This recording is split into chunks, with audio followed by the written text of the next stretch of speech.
Hello everyone, we are back with another good question. Let's take a quick look at our question. When solving complex operation like this, we must pay attention to order operation to avoid errors.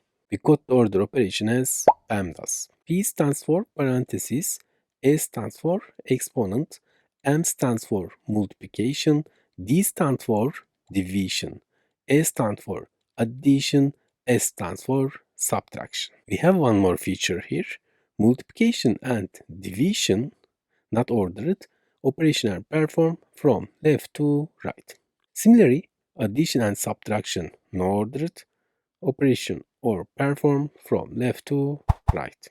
Okay, let's apply this rule to our equation. This fraction bar represents division.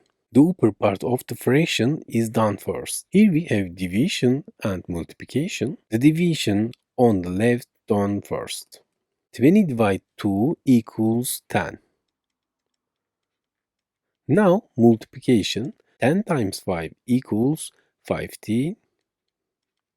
Finally, divide 50 divided 2 equals 25. We solved the installation in detail. I hope you understand. We've reached the end of our video. Solve the question on the screen. Write your answer in the comments section. Let's see who gets the correct answer.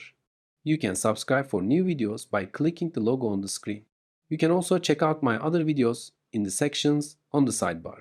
See you in the next video.